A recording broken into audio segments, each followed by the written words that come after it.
बिस्मिल्लाहिर्रहमानिर्रहीम। तो last class में हम IS-37 की इलस्ट्रेशंस कवर कर चुके थे और इसको हम यहाँ से मजीद कंटिन्यू करने जा रहे हैं। तो अगर आप देखते हैं तो आपको एक पॉइंट यहाँ पे दिखता है, फ्यूचर ऑपरेटिंग कॉस्ट। तो मुस्तकबिल में जो ऑपरेट करने की जो कॉस्ट होती है उसको हम अवॉइड कर सकते हैं, और जो भी चीज अवॉइडेबल हो वो हम पर कोई ऑब्लिगेशन क्रिएट नहीं कर सकती। फ्यूचर में कोई मशीन ऑपरेट करनी है कि नहीं करनी, उसको हम अवॉइड कर सकते हैं मशीन ना ऑपरेट करके। मतलब अगर हमें फ्यूचर में लॉसेस होंगे बिजनेस को रन करके, तो हम बिजनेस को रन ना करें, हम फैक्ट्री ना चलाएं। इस तरह हम उन लॉसेस से बच सकते हैं। अगर आपको याद हो कि लॉसेस का जो हमने माजी में प्रोविजन बनाया है बेटा, वो उन लॉसेस का बनाया है जिन लॉसेस को हम अवॉइड ना कर सकते हैं। Provision for doubtful debt, NRV provision या NRV लॉस। तो एस्टिमेशन बेसिस पर हमने जो भी लॉसेस रिकॉग्नाइज किए थे माजी में भी, वो वही तमाम लॉसेस थे जो अनअवॉइडेबल थे। अगर लॉस को आप अवॉइड कर सकते हो अपने फ्यूचर एक्शंस के थ्रू, तो फिर वो लॉस आपके लिए अवॉइडेबल लॉस कहलाएंगे और ऐसे लॉसेस को रिकॉग्नाइज नहीं किया जाएगा। क्या ये बात आपको समझ में आती है बेटा? जवाब दें।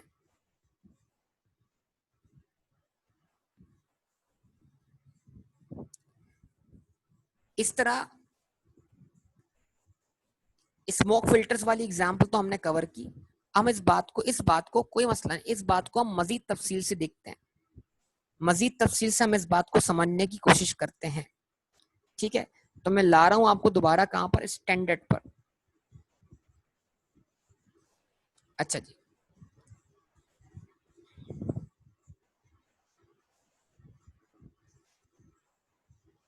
तो अब अगर आप देखते हैं स्टैंडर्ड को, तो आपको एग्जाम्पल नंबर 11 दिख रही होगी। किस नाम से बेटा? रिपेयर एंड मेंटेनेंस के नाम से दिख रही है। इसको हम क्या बोलते हैं? ओवरहॉलिंग। क्या बोलते हैं बेटा? ओवरहॉलिंग। एक मशीन है जिसको आपको हर 3 साल में क्या करवाना है? जवाब दें। रिपेयर करवाना है, रिफर्बिश करवाना है, उसके कुछ कंपोनेंट रिप्लेस करने पड़ते हैं। ऐसा होता है कि नहीं होता? आप मुझे बताइए, जवाब दीजिए सब लोग। लेकिन क्या 3 साल गुजर गए, मिसाल के तौर पे आपकी कंपनी की एक पॉलिसी है या कोई लॉ है जिस लॉ के तहत आपको 3 साल या 5 साल गुजरने पर उस मशीन को रिपेयर करवाना है। अगर मान लें कोई लॉ है, कोई कानून पास हो जाता है कि हर 5 साल बाद आपने उस मशीन को ओवरहॉल करवाना है। फॉर एग्जाम्पल एयरक्राफ्ट है, तो एयरक्राफ्ट वाले केस में सिविल एविएशन में वो लॉ मौजूद है कि हर 5 साल या 3 साल बाद जो होगी उस एयरक्राफ्ट की मेजर ओवरहॉलिंग होगी। यस और नो? तो फर्ज कर लीजिए एक मशीन है जो 3 साल या 5 साल का वक्त गुजार चुकी है, एक एयरक्राफ्ट है जो 3 साल और 5 साल का वक्त गुजार चुका है, और हम पर उस मशीन की या उस एयरक्राफ्ट की ओवरहॉलिंग जो कि मेजर रिपेयर एंड मेंटेनेंस है वो ड्यू हो चुकी है। तो क्या उस रिपेयर एंड मेंटेनेंस के एक्सपेंडिचर को हम अपनी लायबिलिटी मान लें? क्या हम एक्सपेंस डेबिट करके लायबिलिटी क्रेडिट कर दें प्रोविजन बेसिस के ऊपर? क्या हम उसका कोई प्रोविजन रिकॉग्नाइज करें? तो इसका जवाब होगा नो, हम उसका कोई प्रोविजन रिकॉग्नाइज नहीं करेंगे। क्यों? बड़ी सिंपल सी बात है कि हम उस ओवरहॉलिंग को अवॉइड कर सकते हैं। कैसे? मशीन को बेचकर हम उस ओवरहॉलिंग को अवॉइड कर सकते हैं। कैसे? एयरक्राफ्ट को बेचकर। जवाब दीजिए आप सब लोग, क्या ख्याल है? कर सकते हैं कि नहीं कर सकते? बताइए सब लोग प्लीज, रिस्पॉन्स प्लीज। इसका मतलब यह है कि जिस चीज को हम अपने फ्यूचर एक्शंस के जरिए अवॉइड कर सकते हैं, तो वो चीज हम पर कभी भी ऑब्लिगेशन नहीं होगी। स्मोक फिल्टर्स की इंस्टॉलेशन को हम अवॉइड कर सकते हैं पेनल्टी ना पे करके, लेकिन हम पेनल्टी को अवॉइड नहीं कर सकते तो पेनल्टी हमारे लिए ऑब्लिगेशन बन गई। एक फैक्ट्री के ऑपरेट करने से हमें मुस्तकबिल में क्या होंगे, लॉसेस होंगे। उन लॉसेस से हम बच सकते हैं मुस्तकबिल में फैक्ट्री ऑपरेट ना करके। बोलिए यस और नो। तो क्या उन लॉसेस का कोई प्रोविजन बनेगा? जिस तरह बैड डेट का या एनआरबी का कोई आप ट्रीटमेंट किया करते थे, आप सबकी भरपूर इन्वॉल्वमेंट चाहिए मुझे इस केस में। जो एग्जाम्पल दे रहा हूं मैं आपको, आपके पास से रिलेट करके दे रहा हूं। तो जो चीज अवॉइडेबल है ना, वो आपके ऊपर एक तो लायबिलिटी नहीं है, दूसरा जो लॉस आप अवॉइड कर सकते हैं उस लॉस को आप एक्सपेंस के तौर पर चार्ज नहीं कर सकते। इस बात को बुनियादी तौर पर क्या कर सकें, तो जिन चीजों को हम अपने फ्यूचर एक्शंस के जरिए क्या कर सकते हैं, अवॉइड कर सकते हैं, वो हम पर कभी भी ऑब्लिगेशन क्रिएट नहीं कर सकते। इस बात को समझाने के लिए स्टैंडर्ड क्या बोलता है इसकी तरफ भी हम आ जाता है।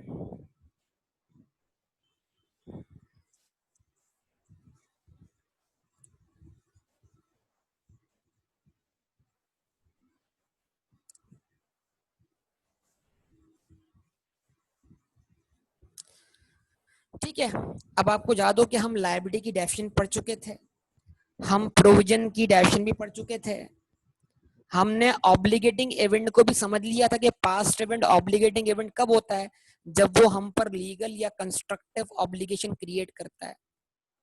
जवाब दें बेटा, एक दफा फिर से देख लें। An obligating event is an event that creates legal or constructive obligation that results an entity having no realistic alternative. The most important word, no realistic alternative.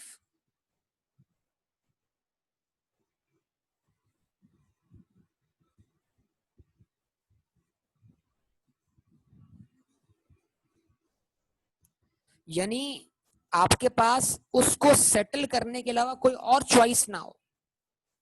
जब कोई और चॉइस नहीं होगी तो लायबिलिटी एग्जिस्ट करेगी, और जब चॉइस होगी तो लायबिलिटी एग्जिस्ट नहीं करेगी। इस बुनियादी बात को अपने दिमाग में अच्छी तरह फिट कर ले। A legal obligation is an obligation that derives from a contract, legislation जो कानून को वजूद में आ रहा हो, और other option of law या वो कानून जो ऑलरेडी ऑपरेट कर रहा हो। A constructive obligation is an obligation that derives from an entity's action, और कंस्ट्रक्टिव ऑब्लिगेशन वो ऑब्लिगेशन जो एंटिटी के एक्शन से क्रिएट होती है। कैसे होती है? By an establish pattern of past practice. माजी में आपका जो अमल रहा है वो पास्ट प्रैक्टिस का रहा है। जरा देखिएगा, इसकी एक और एग्जांपल दूं मुझे, मैं आपको, सुनिएगा अच्छी तरीके से मेरी बात को, अच्छी तरीके से मेरी बात को सुनिएगा। इसकी एग्जांपल एक और देने जा रहा हूं मैं आपको। वो बात क्या है ये बताइए। वारंटी क्या है? वारंटी कॉन्ट्रेक्चुअल टर्म है या कॉन्ट्रेक्चुअल टर्म नहीं है? कोई जल्दी बताइए।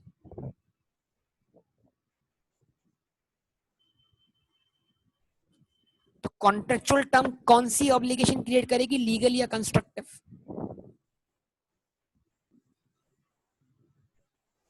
लीगल। बेहतरीन बात कर दी। फर्ज करें एक बिजनेस है जो अपनी प्रोडक्ट्स की वारंटी नहीं देता।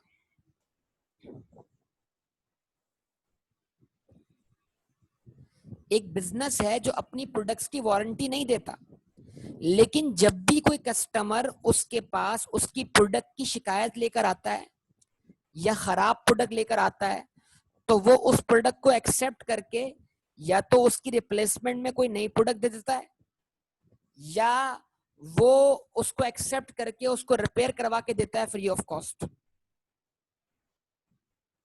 तो ये क्या है? Established pattern of past practice. ये कोई वन ऑफ एडवेंचर नहीं है, ये कोई इक्का दुक्का बात नहीं है। जो जो कस्टमर आ रहा है सबके साथ आपका रवैया ऐसा ही है। तो एक एस्टेब्लिश पैटर्न हो गया, लोगों में एक बात मशहूर हो गई कि यार ये बिजनेस वारंटी तो नहीं देता, लेकिन फिर भी इसके पास जब इसकी प्रोडक्ट लेके जाएं तो ये इसको रिपेयर करके देता है, ये इसको रिप्लेस करके देता है। ये बात मार्केट में मशहूर हो गई और आपकी ये प्रैक्टिस एस्टेब्लिश हो गई, लोगों में मशहूर हो गई। तो अब जरा बताइए, कोई भी शख्स आपसे अब प्रोडक्ट खरीदेगा तो इसी उम्मीद से खरीदेगा ना कि जब भी ये प्रोडक्ट खराब होगी तो आप उसको रिपेयर करके देंगे। उसके दिल में आपने उम्मीद की दुनिया जगा दी कि नहीं जगाई, बताइए। तो ये establish pass pattern of practice जो है ना, ये आपके ऊपर कंस्ट्रक्टिव ऑब्लिगेशन क्रिएट कर रहा है उस केस में जहां पर आपने कोई कॉन्ट्रेक्चुअल टर्म नहीं ली, लेकिन फिर भी आपका past establish pattern of past practice आपके ऊपर क्या क्रिएट कर देगा बेटा? कंस्ट्रक्टिव ऑब्लिगेशन क्रिएट कर देगा। यस और नो?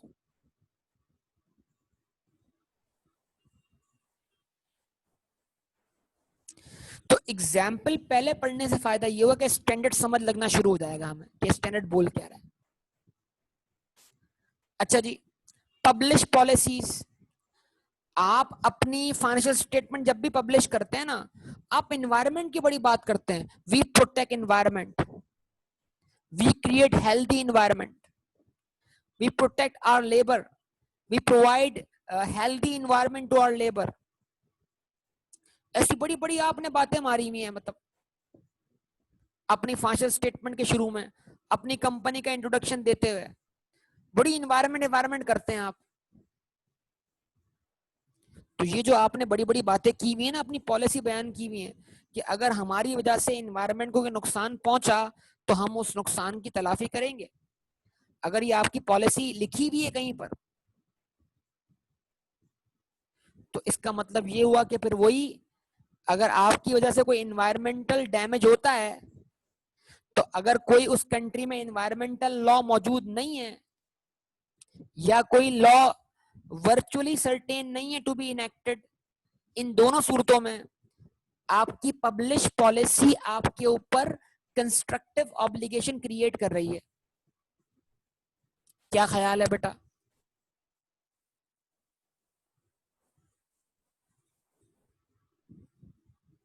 ऐसा ही है ना? तो स्टैंडर्ड समझने के लिए पहले इस कहानी का समझा हुआ होना जरूरी है।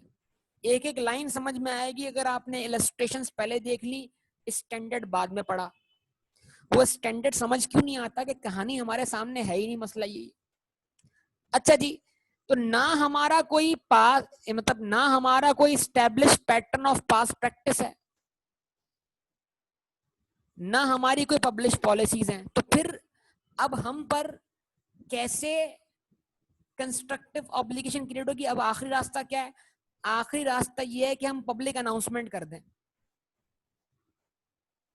आगे बढ़ के बात कर दें कि भाई ना हमारी कोई पास प्रैक्टिस थी, ना हमारी कोई पब्लिश पॉलिसी थी। अब ये पीआईए वाला जो हादसा हुआ, सवाल ये, इस हादसे की वजह से जो लवाहिकीन है मरने वालों के, पीआईए क्या उनके नुकसान की तलाफी करेगा? क्या पीआईए की जिम्मेदारी बनती है कि उनके नुकसान की तलाफी करे? तो हमारा पहला सवाल, क्या कोई ऐसा कानून हमारे मुल्क में मौजूद है जो इन मुसाफिरों के नुकसान की, जिंदगी का नुकसान तो पूरा नहीं हो सकता, लेकिन फिर भी जो जिनके प्यारे चले गए दुनिया से, उनके दर्द को या तकलीफ को कम करने के लिए उनको मॉनेटरी कंपनसेशन दी जा सकती है? क्या ख्याल है, बताइए आप मुझे। तो ये पीआईए का हादसा हुआ, इस हादसा होने की वजह से कितनी किस्म की ऑब्लिगेशंस क्रिएट हुई पीआईए के ऊपर, जरा सोचिए, रिलेट कीजिए इस वाक्य को। ये वाक्य एक पास्ट इवेंट हो गया, क्या ये ऑब्लिगेटिंग इवेंट है? क्या ये कोई लीगल या कंस्ट्रक्टिव ऑब्लिगेशन क्रिएट कर देंगे? पायलट तो उनका था मुलाजिम, यस और नो? तो कम से कम पीआईए वाले पायलट की फैमिली को तो कंपनसेट करेंगे, करेंगे नहीं करेंगे? तो पायलट को कंपनसेट करने के लिए लॉ भी मौजूद होगा, या पायलट को कंपनसेट करना कॉन्ट्रेक्चुअल ऑब्लिगेशन होगा, दो में से कोई एक बात। दोनों सूरतों में पायलट की जो जहाज गिरने की वजह से पायलट की फैमिली को जो अमाउंट मिलेगा वो अमाउंट पीआईए के ऊपर लीगल ऑब्लिगेशन क्रिएट कर देगा। वो तो लीगल ऑब्लिगेशन है, मान लीजिए इस बात को। क्या कहते हैं, मेरी बात समझ में आती है इतनी? लेकिन ये जो बाकी मुसाफिरीन थे, जो बाकी पैसेंजर्स थे, क्या इनको कंपनसेट करना कोई लीगल ऑब्लिगेशन है? तो उसके लिए कोई लॉ होना चाहिए। लॉ नहीं है तो अभी अगर हमारी गवर्नमेंट कोई लॉ बना दे और उसकी लेजिस्लेशन क्या हो, वर्चुअली सर्टेन हो, तो लेजिस्लेशन का वर्चुअली सर्टेन होना क्या करेगा, पीआईए के ऊपर ऑब्लिगेशन क्रिएट कर देगा। जवाब दीजिए।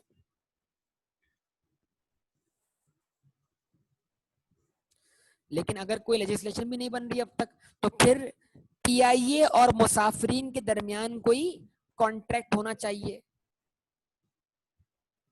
जो टिकट की बैक साइड पे लिखा हुआ होना चाहिए। टिकट खरीदता ना, टिकट के ऊपर टर्म्स एंड कंडीशन लिखी होती कि नहीं लिखी होती? तो वो टिकट एक तरह का कॉन्ट्रैक्ट हो गया। तो कंपनसेट करने वाली बात अगर टिकट पे लिखी हुई है तो इसका मतलब ये तब भी ये लीगल ऑब्लिगेशन बन जाएगा कंपनसेट करना। लेकिन अगर इन तीनों में से कोई एक बात भी नहीं है बेटा, तो फिर जरा बताइए पीआईए के ऊपर कंपनसेट करने की ऑब्लिगेशन कब क्रिएट होगी? या तो माजी में हादसे होते रहे हो और पीआईए हर बार लोगों को कंपनसेट करता हो, establish pattern of past practice,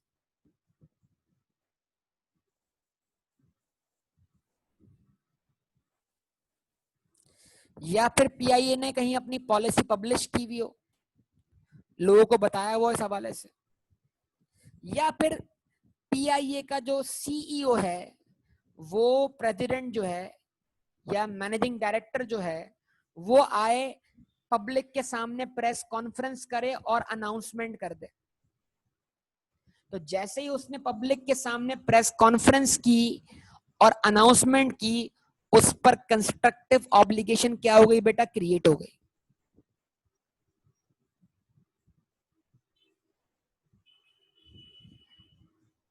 क्या कहते हैं?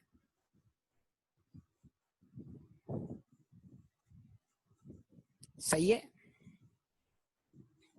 लेकिन अगर स्टैब्लिश पास पैटर्न और प्रैक्टिस नहीं है, पब्लिश पॉलिसीज नहीं है और अभी तक कोई पब्लिक अनाउंसमेंट नहीं की, पीआईए की 4 दीवारी में बोर्ड ऑफ डायरेक्टर्स की मीटिंग हो रही है, उस बोर्ड ऑफ डायरेक्टर्स की मीटिंग में वो डिसाइड करते हैं कि हम कंपनसेट करेंगे, तो बोर्ड ऑफ डायरेक्टर्स की मीटिंग में लिया हुआ डिसीजन कोई ऑब्लिगेशन क्रिएट नहीं करता जब तक कि वो पब्लिक ना हो जाए।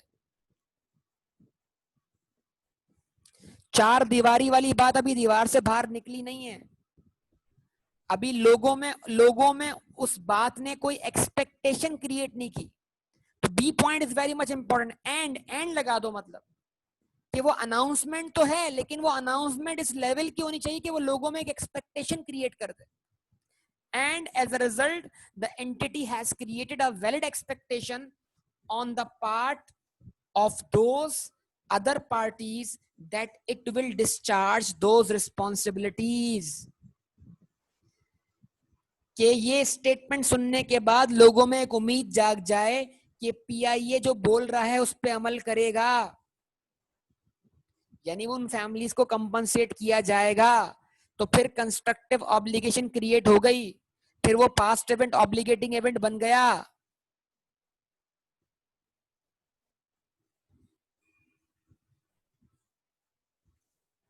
क्या ख्याल है?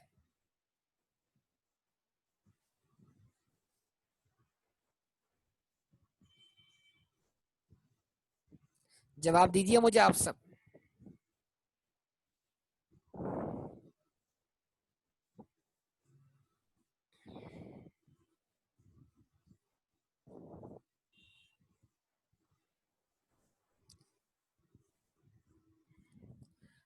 IS-10 कनेक्ट करें इससे। IS-10 बेटा, IS-10 कनेक्ट करने के लिए कंस्ट्रक्टिव ऑब्लिगेशन का रिपोर्टिंग डेट पे एग्जिस्ट करना जरूरी है। अगर पास्ट इवेंट रिपोर्टिंग डेट पर है लेकिन कंस्ट्रक्टिव ऑब्लिगेशन या अनाउंसमेंट हो रही है पोस्ट रिपोर्टिंग पीरियड में, तो बेटा फिर वो रिपोर्टिंग डेट पे ऑब्लिगेशन एग्जिस्ट नहीं करेगी, वो अगले अकाउंटिंग पीरियड में करेगी बेटा। डिविडेंड की एग्जांपल इस केस में बेस्ट एग्जांपल है।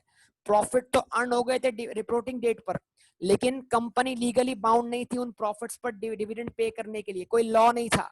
तो कंपनी ने डिविडेंड डिक्लेयर कब किया? पोस्ट रिपोर्टिंग पीरियड में। तो लिहाजा डिविडेंड पे करने की कोई ऑब्लिगेशन रिपोर्टिंग डेट पे एग्जिस्ट नहीं करती।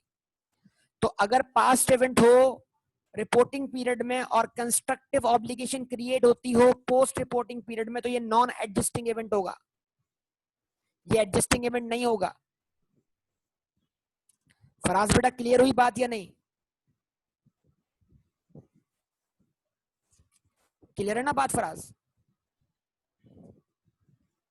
ओके जनाब, अब जरा यहां पर आ जाइए, इसको देख लीजिए।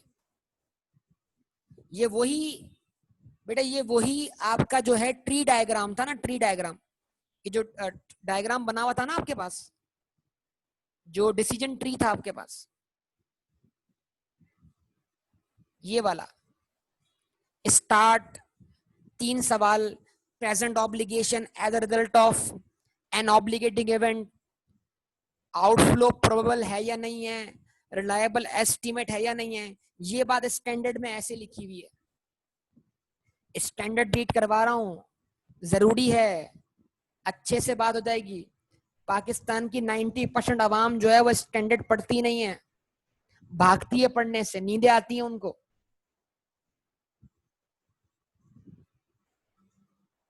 और जब मैं क्लास में देखता हूँ कि नींद आ रही होती है तो फिर मैं छोड़ता हूँ, भाई नहीं नहीं पढ़ाना, ठीक है, फिर डायरेक्ट समझा दो इनको सारी बात। तो दोनों ऑप्शन अल्हम्दुलिल्लाह अवेलेबल हैं। बगैर स्टैंडर्ड के भी बात की जा सकती है, स्टैंडर्ड पढ़ा के भी बात की जा सकती है, लेकिन क्वालिटी और कॉन्सेप्चुअल लर्निंग के लिए स्टैंडर्ड पढ़ा हुआ होना जरूरी है, क्योंकि ये आपके लिए सोर्स डॉक्यूमेंट है, जो कोई भी बनाएगा वो यहीं से बनाएगा। डिपेंड्स अपॉन आप जिस तरह स्टडी करना चाहें, हम उस हर तरीके से स्टडी करवाने के लिए तैयार हैं आपको, ठीक है। हमजा बेटा आपको पता है क्लास में अवाम के ऊपर डिपेंड करता है कि अवाम कैसी बैठी हुई, जैसी अवाम वैसे हुक्मरान, समझे बेटा? आप समझ जाओ मैं क्या बोलना चाह रहा हूं।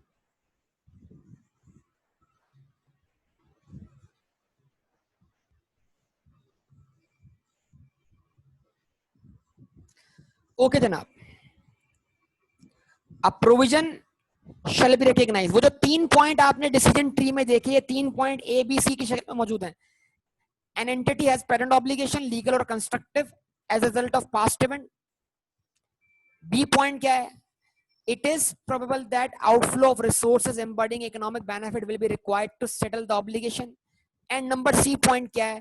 A reliable estimate can be made of the amount of the obligation.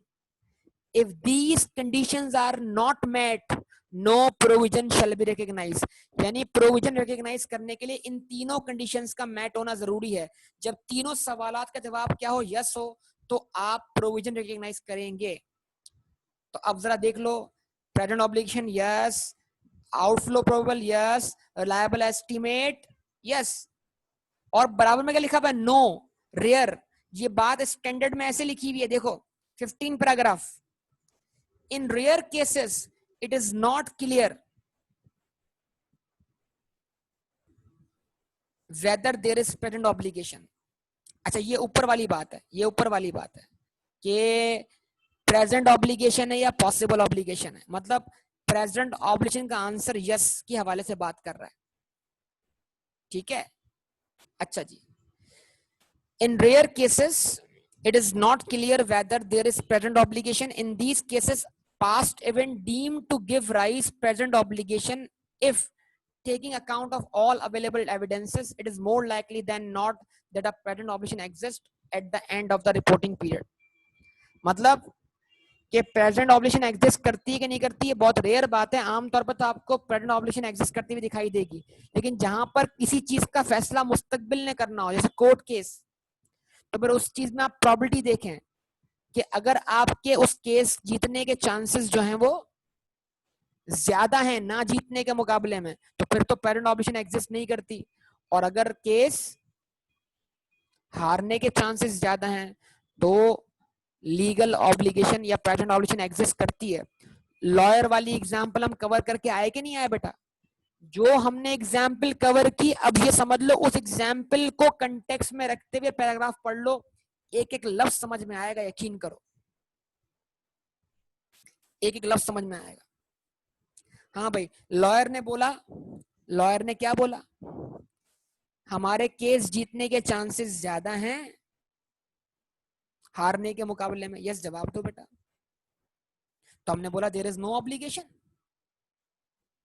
Because we dispute a liability. Response चाहिए बेटा आप सबका, प्लीज मेहरबानी करें रिस्पॉन्स दें। फ्लाइट मोड पे तो नहीं है ना? हालात यही बता रहे हैं।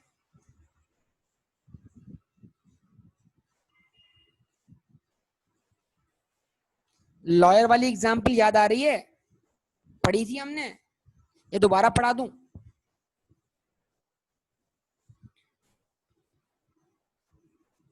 और फिर अगले अकाउंटिंग पीरियड के एंड पे क्या बोला कि केस बहुत डेवलप हो चुका है, अब फैसला हमारे खिलाफ आने वाला है। तो मुस्तकबिल में जब केस डेवलप हो गया तो अगले अकाउंटिंग पीरियड के एंड पर वो जो पॉसिबल ऑब्लिगेशन थी वो आपके लिए क्या बन गई बेटा? Present obligation. उस वक्त भी मैंने उससे बहुत सारी कहानियां कनेक्ट करके पढ़ाई थी कि एक सिनेरियो एग्जाम में कितने तरीकों से पूछा जा सकता है। जवाब दें।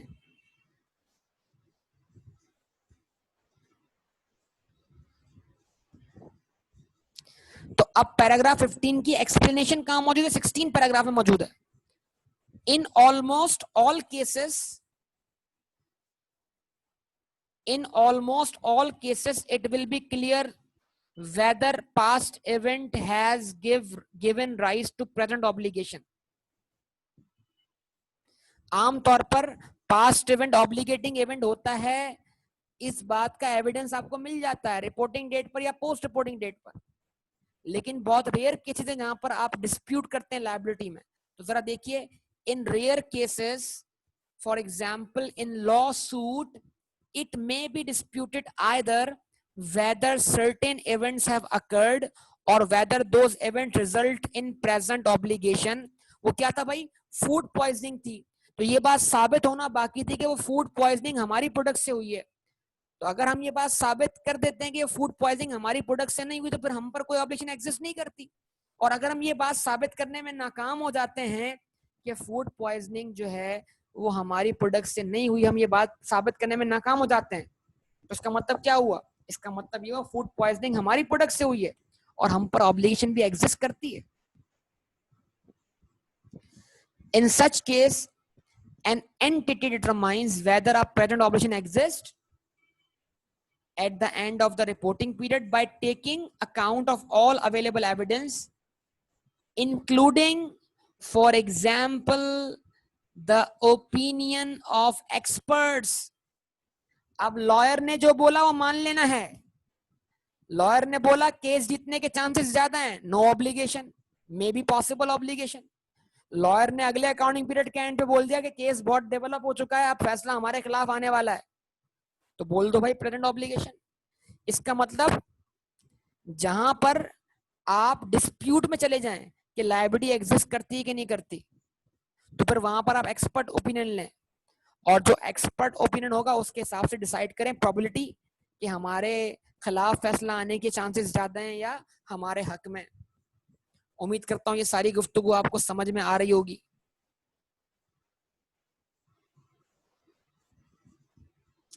ठीक है, और आगे क्या बोलता है? और अगर द एविडेंस, अगला point, the evidence considered includes any additional evidence provided by events after the reporting period. तो अगर तुम्हारा लॉयर रिपोर्टिंग डेट पे बोल रहा था कि नहीं हमारे खिलाफ फैसला नहीं जाएगा, लेकिन अगर पोस्ट रिपोर्टिंग पीरियड में कोर्ट का फैसला तुम्हारे खिलाफ आ गया, तो ऑब्लिगेशन एग्जिस्ट करती है कि नहीं करती? एडजस्टिंग इवेंट हुआ कि नहीं हुआ? बताओ भाई, रिस्पॉन्स करते रहो ताकि लगे मुझे कि तुम तक मेरी बात पहुंच रही है।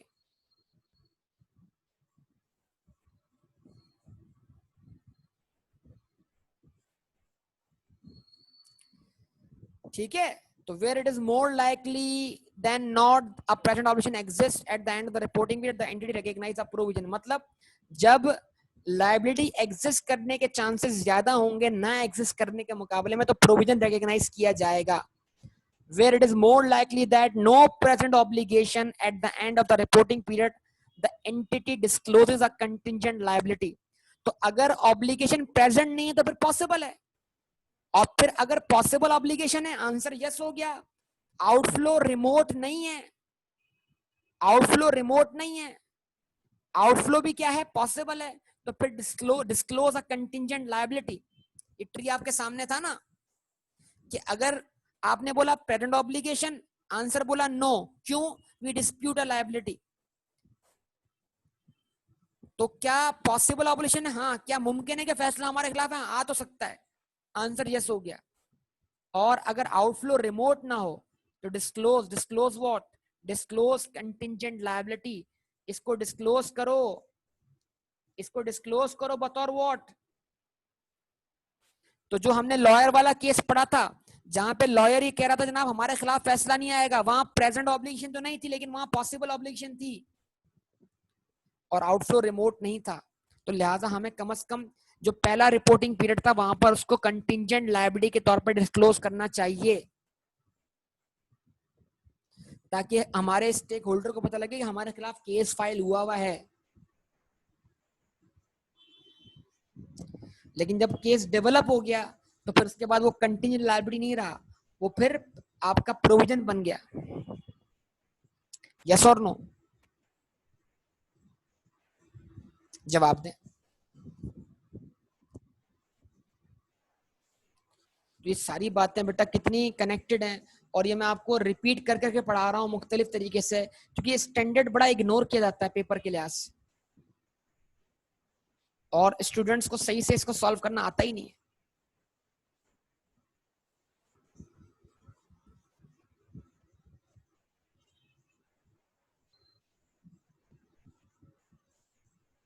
ठीक है जी. अब पास्ट इवेंट क्या है, क्या पास्ट इवेंट ऑब्लिगेटिंग इवेंट बनेगा, ये बातें मैं सारी कर चुका हूं, लेकिन बस यार मैं चाह रहा हूं कि एक दफा स्टैंडर्ड की लाइंस भी आप तक पहुंच जाएं. और मेरा आज का डिस्कशन यहीं पर ही था ना, जिस वजह से मैं स्टैंडर्ड पर आया था वो फ्यूचर एक्शंस वाली बात करने के लिए, कि जिन जिन चीजों को हम अपने फ्यूचर एक्शन से अवॉइड कर सकते हैं, मैं असल में उसके लिए आया था, और वो पढ़ाने के लिए मैं सारा आपको ऊपर से नीचे तक पढ़ा रहा हूँ. ये सब कुछ जो एग्जाम्पल्स मैंने अभी कनेक्ट करनी है सारी की सारी. A past event that leads to a present obligation is called an obligating event. वो past event जो आप पर present obligation create कर दे, वो obligating event है. For an event to be an obligating event, it is necessary that the entity has no realistic. बार बार लफ्ज आपके सामने आ रहा है, बार बार आपको ये लफ्ज तंग कर रहा है कि obligating event उस event को बोला जाएगा जिसमें आपके पास कोई रियलिस्टिक ऑल्टरनेटिव ना हो otherwise then to settle the obligation. कोई चारा नहीं है, आप बेचारे हो गए. वो नहीं होता बेचारा, बेचारा मतलब इसके पास कोई और ऑप्शन ही नहीं है भाई, ये बेचारा है. आप लफ्ज इस्तेमाल करते हैं ना बेचारा, तो वो एंटिटी बेचारा हो जाएगी, मतलब बेचारा या बेचारी कुछ भी बोले आप उसको. उसके पास कोई और चारा नहीं है, उसके पास कोई और रास्ता नहीं है, कोई और दरवाजा नहीं है. एक ही दरवाजा है जिससे बाहर निकल सकते हैं, वो है लायबिलिटी सेटल करना. उम्मीद करता हूं मेरी बात आप तक पहुंच रही होगी. अच्छा बेचारी सही है, ओके. अच्छा जी, this is the case only. और ये रियलिस्टिक ऑल्टरनेटिव कब नहीं होगा आपके पास, यानी ऑब्लिगेशन कब एग्जिस्ट करेगी, where the settlement of the obligation can be enforced by law. जब लायबिलिटी की सेटलमेंट बाय लॉ आप पर इन्फोर्स होती हो, यानी कि legal obligation by legislation, by operation of law और बाय कॉन्ट्रेक्चुअल राइट्स, ऐसा ही है ना. या फिर in case of constructive obligation where the event which may be action of the entity creates, which may be action of the entity creates valid expectation in other parties, parties वो जिनको जिनको आप ये सेटल करेंगे, that the entity will discharge the obligation. या फिर कोई भी पास्ट इवेंट आपके लिए ऑब्लिगेटिंग इवेंट कब बनेगा, जब वो आपके ऊपर क्या करे, कंस्ट्रक्टिव ऑब्लिगेशन क्रिएट करे। बार बार बात रिपीट हो रही है, लेकिन रिपीट करने का मकसद सिर्फ एक ही है कि दिमाग में बात बैठ जाए बस। ठीक है, अब जरा आ जाओ, 18 पैराग्राफ उसी एग्जाम्पल को लेके चल रहा है जो हम पहले पढ़ चुके हैं। कौन सी एग्जाम्पल?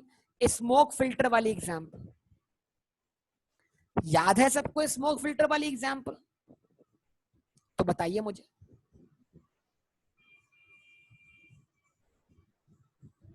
तो अब स्मोक फिल्टर वाली एग्जाम्पल को दिमाग में रखना है और दिमाग में रखते हुए इस पैराग्राफ को पढ़ लेना है। Financial statements deal with the financial position,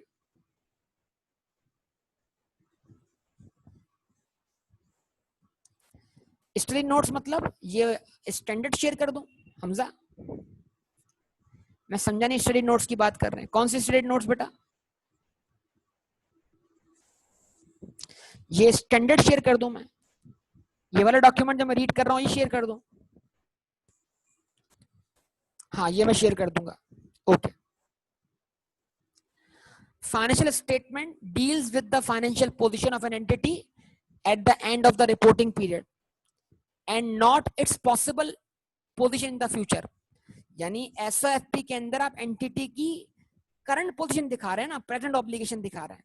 मुस्तकबिल में जो ऑब्लिगेशन क्रिएट होगी मुस्तकबिल के इवेंट से, वो आज आप पर थोड़ी लायबिलिटी है।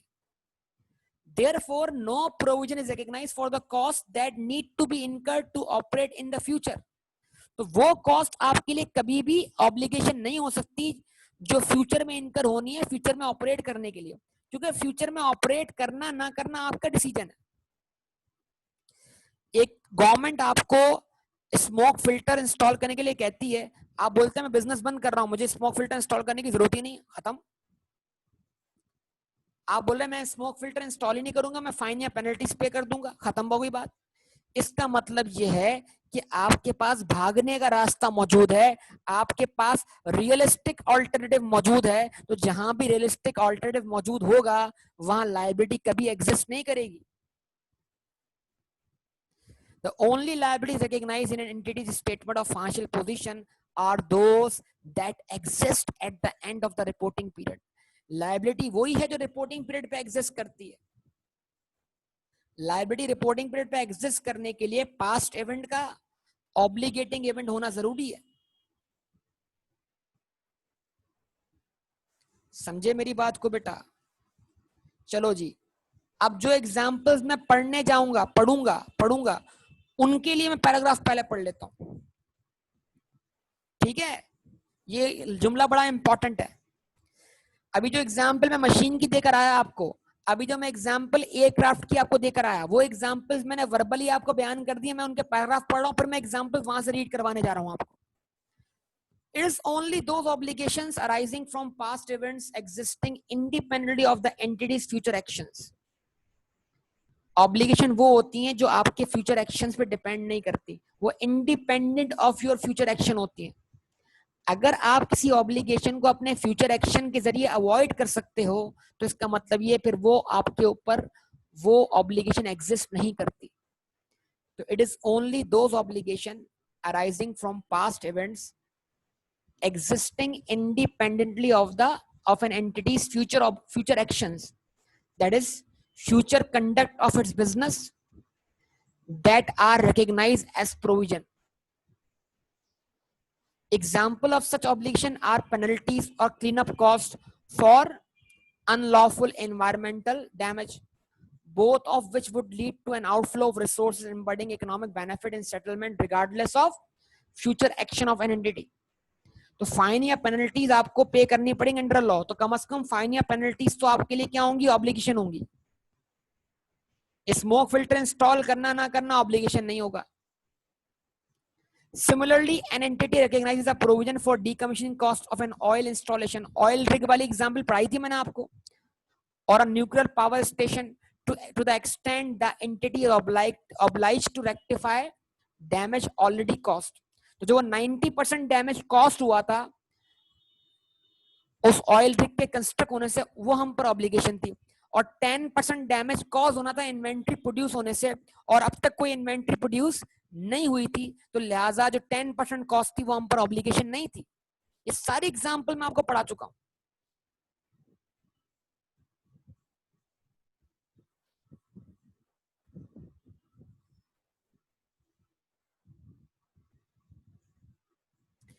In contrast, because of commercial pressure or legal requirements, an entity may intend or need to carry out expenditure to operate in a particular way in future. For example, by fitting smoke filters in a certain type of factory. Because the entity, ये कीमती बात है, because the entity can avoid these, the future expenditure by its future actions. कि क्योंकि entity smoke filter को ना लगाकर, मतलब यानी कि स्मोक फिल्टर लगाने के लिए बाउंड नहीं है। क्यों बाउंड नहीं है? इसलिए कि वो उस चीज को अवॉइड कर सकती है अपने फ्यूचर एक्शन से। नंबर 1, फैक्ट्री बंद कर दें, अच्छा डिसीजन नहीं है, लेकिन जाहिर सी बात है अवॉइड तो कर सकता हूं ना मैं। भाई मैं काम ही नहीं कर रहा, खत्म बात, तो मैं क्यों लगाऊं इस चीज को। नंबर 2, अपना मेथड ऑफ ऑपरेशन चेंज कर लें, यानी कि आप अपना सिस्टम, अपना प्रोसीजर प्रोडक्शन का चेंज कर लें, तो फिर हो सकता है कि आपको ये स्मोक फिल्टर की जरूरत ही ना पड़े। जवाब दें, रिस्पॉन्स करें।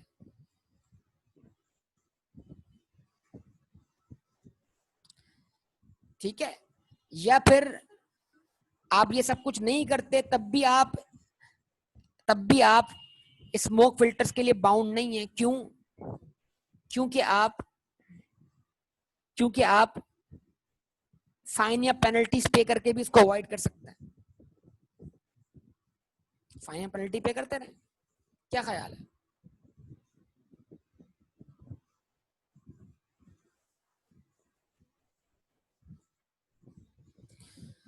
सही है बेटा। तो for example, by changing its method of operation, it has no present obligation for that future expenditure and no provision is recognized. ये सारी illustration मैं आपको पहले ही पढ़ा चुका हूं।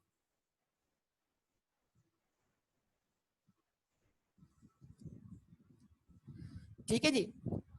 और 20 पैराग्राफ ये बात करता है कि जनाब के ऑब्लिगेशन के अंदर हमेशा पार्टीज इन्वॉल्व होंगी, मतलब कि ऑब्लिगेशन इज ओड, कि ऑब्लिगेशन में मकरूज होंगे। तो हम किसके मकरूज हैं?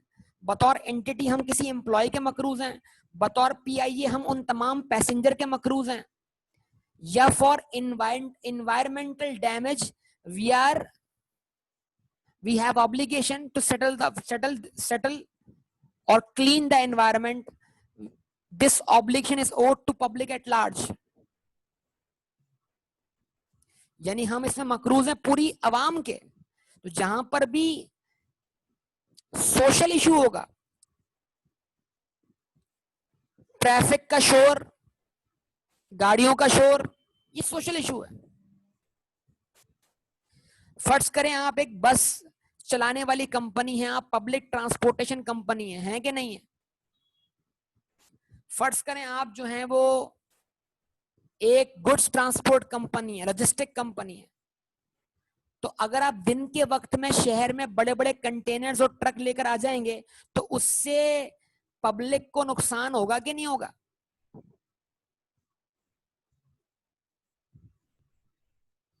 जवाब दें। एक अगर सीमेंट फैक्ट्री शहर के करीब या पॉपुलेशन के करीब लगा दी जाएगी तो उसका जहरीला धुआं आबादी को नुकसान पहुंचाएगा नहीं पहुंचाएगा?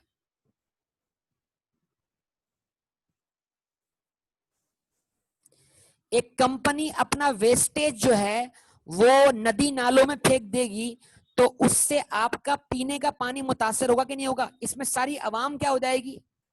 पार्टी बन जाएगी बेटा। वो नुकसान किसी एक शख्स को नहीं हुआ, वो नुकसान पब्लिक एट लार्ज हो गया।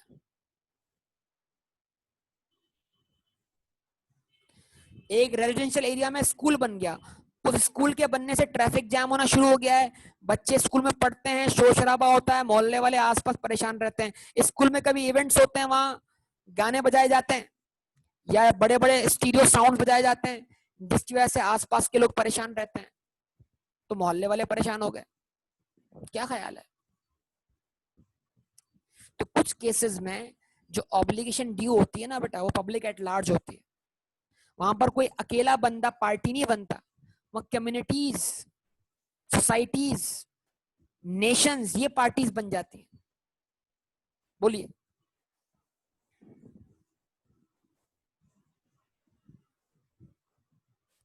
ठीक है। An obligation always involves another party. ठीक है, ऑब्लिगेशन जब भी होगी तो वहां पार्टी आइडेंटिफाई जरूर होगी। टू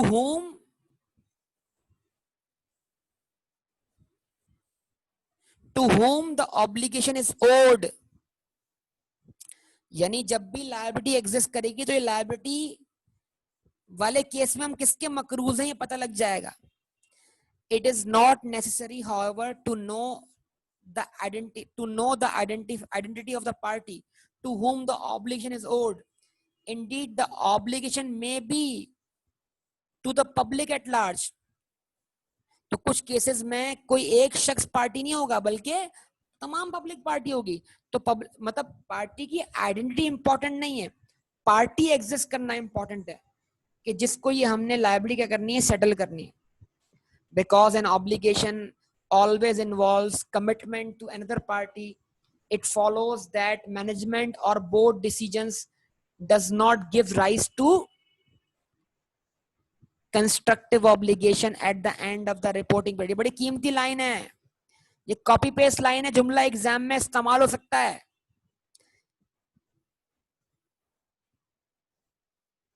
फराज, तुम्हारे सवाल का जवाब आ गया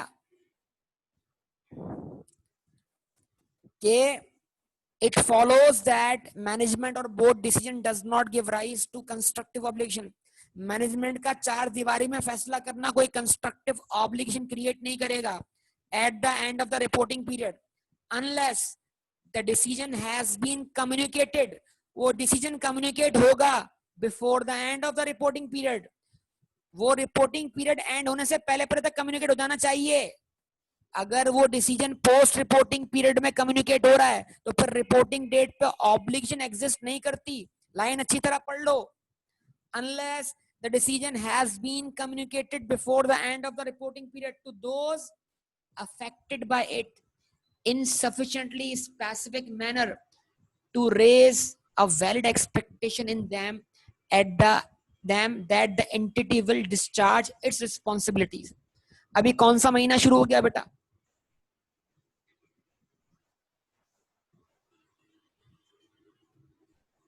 अभी कौन सा महीना शुरू हुआ है? जून। अच्छा, मेरे ख्याल से पीआईए का जो ईयर एंड है वो शायद 31 मार्च है, शायद कंफर्म नहीं है, मुझे देखा नहीं मैंने, क्योंकि अभी पीआईए ने अपने प्रॉफिट्स वगैरह क्या किया, अनाउंस किए हैं।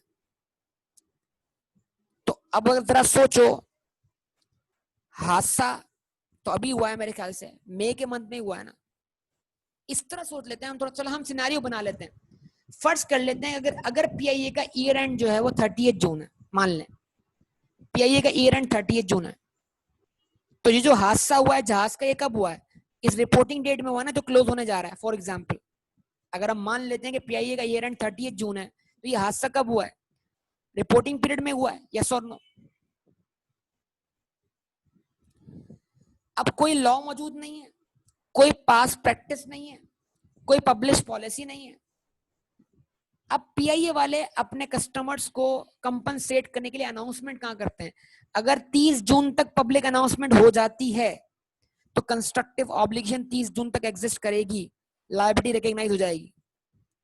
अगर बोर्ड ऑफ डायरेक्टर की मीटिंग होती है जून के महीने में लेकिन पब्लिक अनाउंसमेंट होती है जुलाई के महीने में, तो इसका मतलब क्या है? 30 जून पर रिपोर्टिंग पीरियड के एंड पर कोई कंस्ट्रक्टिव ऑब्लिगेशन एग्जिस्ट नहीं करती। क्लियर? जवाब दें।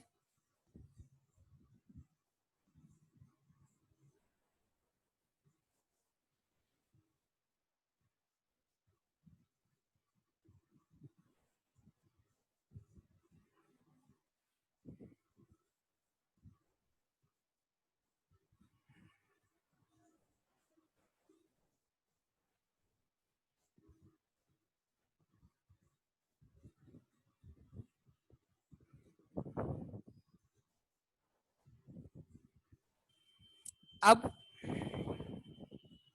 यहां क्या लिखा हुआ है, an event that does not give rise to an obligation immediately may do so at a later date.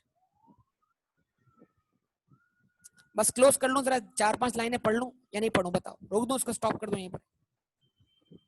चलो ओके, हम इसको स्टॉप करते हैं, इंशाल्लाह इसको कंटिन्यू करेंगे अगली क्लास के अंदर, ठीक है?